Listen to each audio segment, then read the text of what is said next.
ബഹുമാനപ്പെട്ട ജനാധിപത്യ വിശ്വാസികളെ,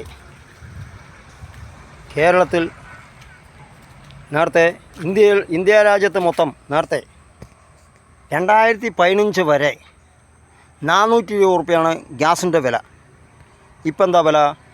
1200 ആക്കി. പിന്നെ 200 കുറച്ച് കഴിഞ്ഞ ലോക്സഭാ തെരഞ്ഞെടുപ്പിൽ നരേന്ദ്രമോദിൻ്റെ വേറൊരു തട്ടിപ്പ് 1200 ആക്കി. പിന്നെ അത് 200 രൂപ കുറച്ച് ഇപ്പോൾ 971 രൂപ എന്തോ കൊടുക്കണം ഒരു കുറ്റി ഗ്യാസ് കിട്ടണമെങ്കിൽ. നേരത്തെ 12 കുറ്റി ഗ്യാസാണ് കോൺഗ്രസ് കൊടുത്തുകൊണ്ടിരുന്നത്. അന്ന് 420 രൂപയ്ക്കാണ് കോൺഗ്രസ് ഇവിടെ ഗ്യാസ് കൊടുത്ത്, സിലിണ്ടർ കൊടുത്ത്. 12 കുറ്റി എന്ന് പറഞ്ഞാൽ നേരത്തെ 10 കുറ്റി ഉള്ളത് പാർലമെൻറ്റിൽ പിന്നെ രാഹുൽ ഗാന്ധി ഇടപെട്ട് അത് 12 കുറ്റിയാക്കി 420 രൂപയ്ക്ക് കൊടുത്തു. അത്രയും നല്ലൊരു ഭരണം ഏതാ ഉള്ളത് കോൺഗ്രസിൻ്റെ ഭരണത്തിൽ? ഇവരിപ്പോൾ എല്ലാം കൂട്ടിയിട്ട് പെൻഷനും മറ്റുള്ളത് കൊടുത്തിട്ടൊന്നും കാര്യമൊന്നുമില്ല. അന്ന് ഡീസൽ വില 65 രൂപ, പെട്രോൾ വില 72 രൂപ. അന്ന് സെസ് വേണ്ട പറഞ്ഞതാണ്. ഇന്ന് സെസ് 8 രൂപ കൂടെ കൂടുതൽ കേരളത്തിൽ പിരിക്കുന്നത്. ഇത് പിണറായി വിജയൻ്റെ കുടുംബത്ത് തറവാട്ട് സ്വത്തൊന്നുമല്ല, നാട്ടുകാരുടെ കാശ് മേടിച്ചിട്ടാണ് ഇതൊക്കെ ചെയ്യണത്. പിന്നെ ഇപ്പോൾ കടമെടുത്തിട്ട് 940 കോടി രൂപയാണ് ഇപ്പോൾ ഒരു മാസം പെൻഷൻ കൊടുക്കാൻ. ഇനി അത് 1000 കോടി 1100 കോടിയാകും. 2000 രൂപ പെൻഷൻ കൊടുക്കണ്ടെന്ന് പറയുന്നില്ല. ഇവിടുത്തെ വ്യവസായ സ്ഥാപനങ്ങൾ കൊണ്ടുവന്ന് ഇവിടുത്തെ ലക്ഷക്കണക്കിന് ആൾക്കാർക്ക് തൊഴിൽ കിട്ടി, ആ തൊഴിലിൽ നിന്ന് വരുമാനം കിട്ടിയിട്ട് വേണം പെൻഷൻ കൊടുക്കാൻ. അതല്ലാതെ ജനങ്ങളെ പിഴിഞ്ഞിട്ട് വേണ്ട ഇത് കൊടുക്കാൻ. ജനങ്ങളെ തട്ടിപ്പറിച്ച് എടുത്തിട്ട് തിരിച്ചു കൊണ്ട് കൊടുക്കുന്നതിൽ അർത്ഥമില്ല. അതുകൊണ്ട് ഇവർ നിലമ്പൂർ നിയമസഭാ തെരഞ്ഞെടുപ്പ് ഇതെല്ലാം കൊടുത്തു പറയുന്നുണ്ട്.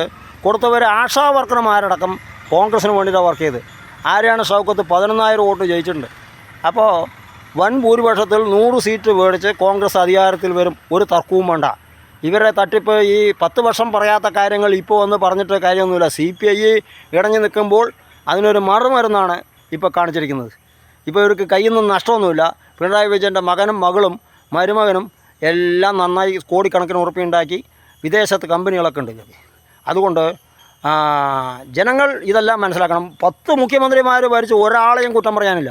കഴിഞ്ഞ 10 മുഖ്യമന്ത്രിമാർ ഇങ്ങേര് വന്നതിന് ശേഷം പ്രളയം വന്നു, വരൾച്ച വന്നു, ഒരു വർഷം വരൾച്ച വന്നു, വെള്ളമില്ലാണ്ടായി. പിന്നെ ശബരിമല സ്ത്രീ പ്രവേശനം, പിന്നെ സ്വർണ്ണക്കച്ചവടം, സ്വർണ്ണക്കടത്ത്, ഇതെല്ലാം ഇവർക്ക് അറിയാണ്ട് ദേവസ്വം ബോർഡിൽ പ്രസിഡൻറ്റും ഇവരൊന്നും അറിയാണ്ടും പിണറായി വിജയൻ അറിയാണ്ടൊന്നും നടന്നിട്ടൊന്നുമില്ല. അതൊക്കെ പിന്നെ അത് യഥാർത്ഥ പ്രതികളിലേക്ക് എത്തി ആ കേസ് ആരാ വെച്ചാൽ അവരെ ശിക്ഷിക്കണം. ഹൈക്കോടതിയെ ഇടപെട്ടിരിക്കണം. പക്ഷേ ഇതിനെല്ലാം നിയന്ത്രണമുള്ളത് CPM-ഉം BJP-യും ഒറ്റക്കെട്ടാണ്. അതിന് തെളിയിച്ചുകൊണ്ടിരിക്കണം. ഓരോ കാര്യങ്ങളും തെളിയിച്ചുകൊണ്ടിരിക്കണം. നരേന്ദ്രമോദിയുടെയും RSSൻ്റെയും പടങ്ങൾ വെച്ച് പാഠപുസ്തകത്തിൽ ഉൾപ്പെടുത്തണമെന്നാണ് പറയുന്നത്. മഹാത്മാഗാന്ധി അവിടെ, മുഹമ്മദ് ജിന്ന അവിടെ, ബാലഗംഗാധര തിലകൻ അവിടെ, പഴയ ആൾക്കാർ രാഷ്ട്രപതിമാരായിട്ട് ഇരുന്നിട്ട് പലരും, TN ശേഷൻ അവിടെ, TN ശേഷനൊക്കെ നല്ല തെരഞ്ഞെടുപ്പ് കമ്മീഷണറല്ലേ. അപ്പോൾ അതുപോലുള്ള ആളുകളൊക്കെ ഉണ്ടായിരുന്നു. ജവഹർലാൽ നെഹ്റു, മഹാത്മാഗാന്ധി, ബാലഗംഗാധര തിലകൻ, മുഹമ്മദ് ജിന്ന, സുഭാഷ് ചന്ദ്രബോസ് എന്നിവരൊക്കെ ഇന്ത്യൻ സ്വാതന്ത്ര്യത്തിന് വേണ്ടിയിട്ട് പണിയെടുത്തവരാണ്. അപ്പോൾ നാഥൂറാം ഗോഡ്സെ എന്ന ആൾ പിന്നെ ഇങ്ങേരെ വിനായക് ഗോഡ്സെ അമ്പലത്തിൽ തൊഴുതുകൊണ്ടിരിക്കുമ്പോഴാണ് മഹാത്മാഗാന്ധിനെ വെടിവെച്ച് കൊന്നത്. അപ്പോൾ അവരെ പുകഴ്ത്തിക്കൊണ്ട് നടക്കുന്ന പിണറായി സർക്കാർ, അന്ന് സ്വാതന്ത്ര്യ സമരത്തെ ഒറ്റുകൊടുത്ത പിണറായി സർക്കാരും BJP-ക്കാരാണ്. അതുകൊണ്ട് ഇവർ വലിയ വീരവാദത്തൊന്നും അടിക്കേണ്ട. ഇന്ത്യ രാജ്യത്തിൻ്റെ നട്ടൽ കോൺഗ്രസ്സിന് മാത്രമേ ഭരിക്കാൻ കഴിയൂ. ഒരിക്കൽ കൂടി തെളിയിച്ചുകൊണ്ട് നിങ്ങളെല്ലാവരും കോൺഗ്രസ്സിന് സപ്പോർട്ട് ചെയ്യണമെന്ന് പറഞ്ഞുകൊണ്ട് നിർത്തുന്നു. ജയ് ഹിന്ദ്.